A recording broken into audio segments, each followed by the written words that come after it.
শুনলাম তোরা দুজন নাকি বাগার লেফট অ্যান্ড রাইট।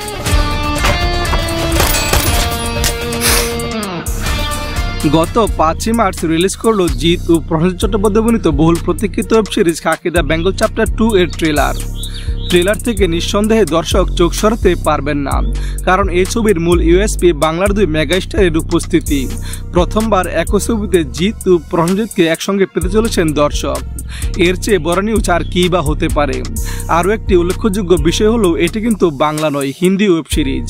জিতের চরিত্রটি এখানে একজন রাফ অ্যান্ড টাফ পুলিশ অফিসারের, অন্যদিকে রাজনীতিবিদের চরিত্রে থাকছেন প্রসেনজিৎ। এছাড়াও পুলিশের ভূমিকায় পরমব্রত চট্টোপাধ্যায়কেও দেখতে পাওয়া যাবে। শাশ্বত চট্টোপাধ্যায়কে দেখা গেল সাদা পাঞ্জাবিতে তার চিরাচরিত হাসি নিয়ে। অন্য একটি দৃশ্যে দেখা যাচ্ছে তিনি নিজেই কপালে ঠেকাচ্ছেন পিস্তল। এই ট্রেলারটি রিলিজ ঘিরে যেরকম উত্তেজনা ছিল, রিলিজ হওয়ার পরেও আরও বেশি উন্মাদনা তৈরি হয়েছে। ট্রেলার জুড়ে দেখানো গোলাগুলি, বন্দুক, কার্তুজ, খুনোখুনিবর্তী দৃশ্য দেখে ব্যাপক রহস্য ও অ্যাকশনের আজ ইতিমধ্যে পেয়ে গেছেন দর্শক। ট্রেলারের সবচেয়ে বড় আকর্ষণ নিঃসন্দেহে জিৎ ও প্রসেনজিৎ। তারপরের আকর্ষণ হচ্ছে এর স্টোরি লাইন ও তার ব্যাকগ্রাউন্ড মিউজিক। विक्टिम वापस आया ना ही किसी की बॉडी मिली है। सर ये इस शहर की एक ऐसी मिस्ट्री।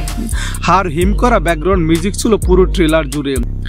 আর ট্রেলারের কালার কারেকশন নিয়ে খুব বেশি কিছু বলার নাই, যেহেতু নেটফ্লিক্সের তত্ত্বাবধানে তৈরি হয়েছে তাই তাদের বাকি সিরিজগুলোর মতো কালার খুব ভালো ছিল, আর গ্রাফিক্সগুলো ছিল চোখ দাদানো। সব মিলিয়ে আমি এই ট্রেলারকে 10-এ 10 দেব। কার কেমন লাগছে কমেন্ট করে জানাতে ভুলবেন না, আর আমার এই ভিডিওটি ভালো লাগে একটা লাইক দিবেন। পাশে থাকার জন্য ধন্যবাদ।